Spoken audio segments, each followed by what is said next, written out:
नमस्कार विद्यार्थी मित्र हो, पुन्हा एकदा आपल्या इजी टू लर्न या यूट्यूब चॅनलमध्ये आपलं स्वागत आहे। इजी टू लर्न हा चॅनल जर सबस्क्राईब केला नसेल तर सबस्क्राईब करा, बेल आयकॉनवर क्लिक करा व बेल आयकॉनवर क्लिक केल्यानंतर ऑल ऑप्शन निवडून हा व्हिडिओ लाईक व शेअर जरूर करा। चला तर सुरू करूया।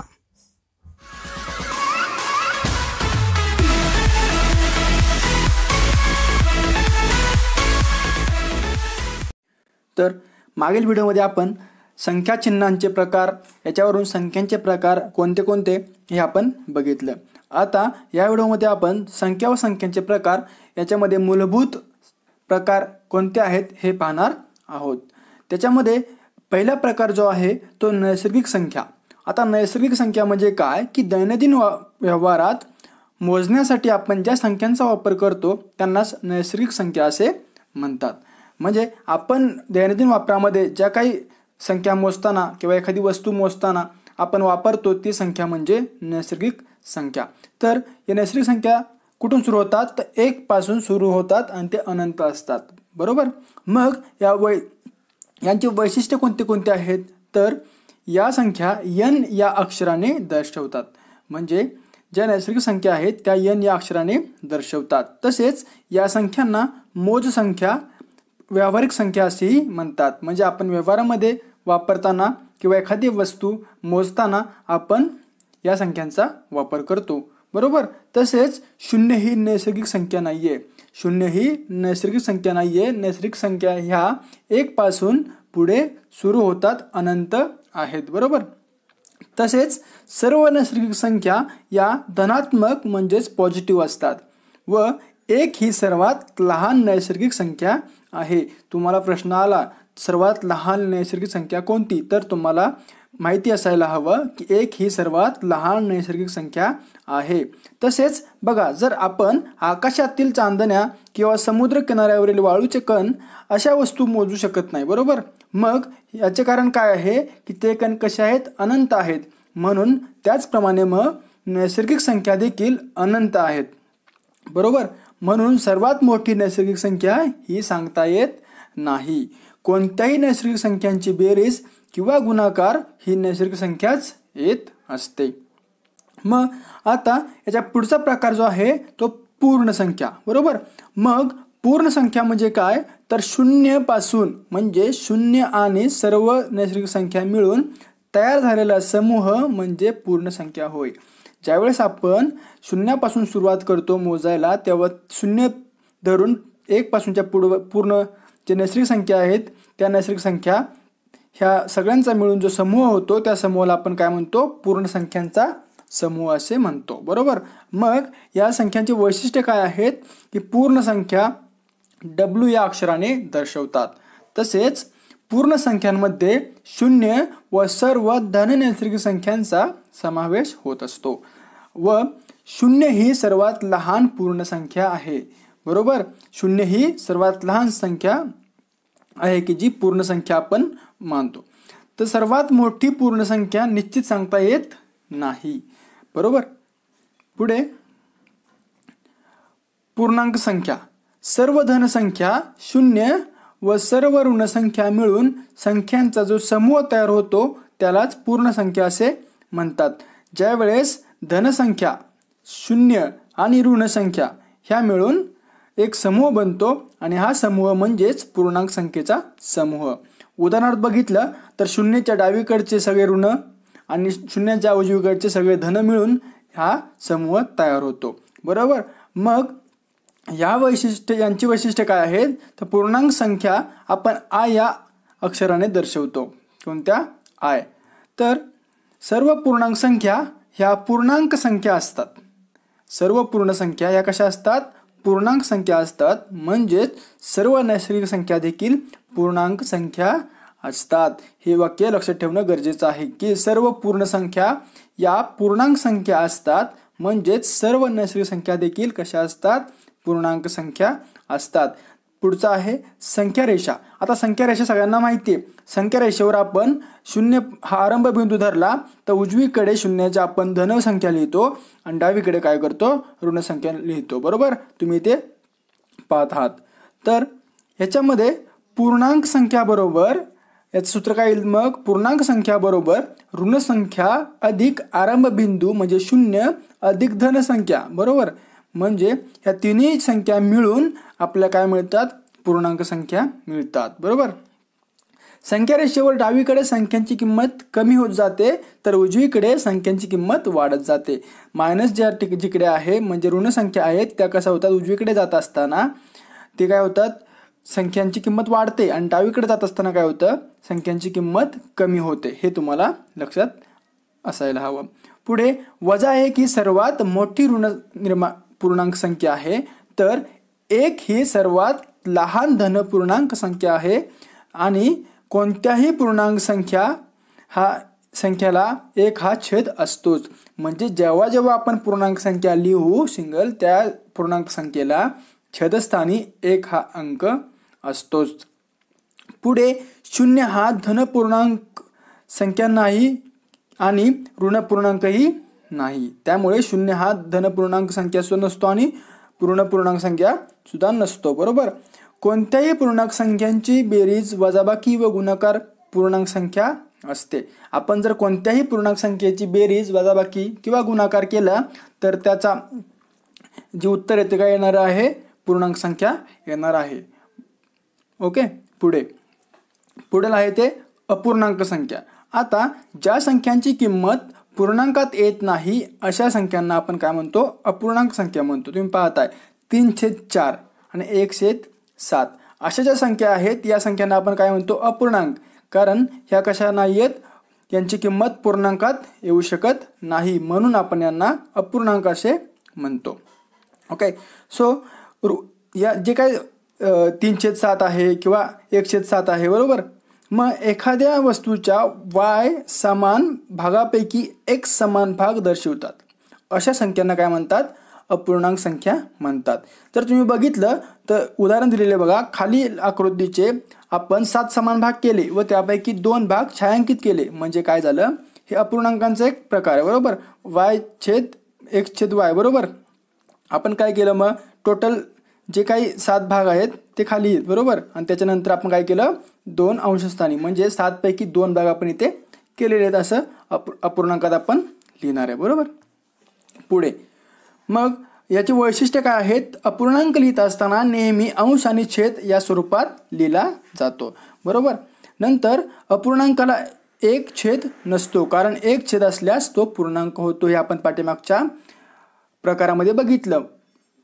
ओके. सो लक्षात ठेवा की अपूर्णांकामध्ये नेहमी अंश आणि छेद असतो. तसेच अपूर्णांकाला 1 छेद नसतो कारण 1 छेद असेल तर तो काय होतो, पूर्णांक होतो. त्यामुळे ही कंडिशन किंवा हे वैशिष्ट्य लक्षात राहणं गरजेचं आहे. पुढील प्रकार आहे तो परिमेय संख्या.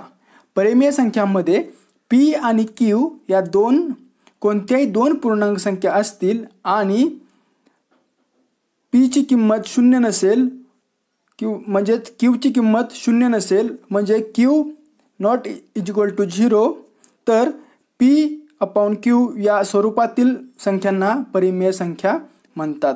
जेव्हा q ची किंमत 0 नसेल, बरोबर, त्यावेळेस आपण त्याला काय म्हणतो, परिमेय संख्या असे म्हणतो. म्हणजे 3/5 ही काय आहे, परिमेय संख्या. जर इथे 3/0 असलं असतं तर हे काय नसतं, परिमेय संख्या नसती, ती पूर्ण संख्या झाली असती. म्हणून आपण काय केले, याचं कंडिशन काय आहे की जर q 0 नसेल तरच, जर q 0 असला तर ही पूर्णांक संख्या झाली असती. ओके. पुढे याचे वैशिष्ट्य काय आहेत तर परिमेय संख्या या q या अक्षराने दर्शवतात. परिमेय संख्या बरोबर नैसर्गिक ज्या काही सर्व नैसर्गिक संख्या आहेत व पूर्ण संख्या प्लस पूर्णांक संख्या प्लस अपूर्णांक संख्या म्हणजे या सगळ्यांचा समूह, मग सर्व नैसर्गिक संख्या येतात. तसेच पूर्ण संख्या, तसेच पूर्णांक संख्या, तसेच अपूर्णांक संख्या यांचे मिळून काय तयार होते, परिमेय संख्या तयार होते.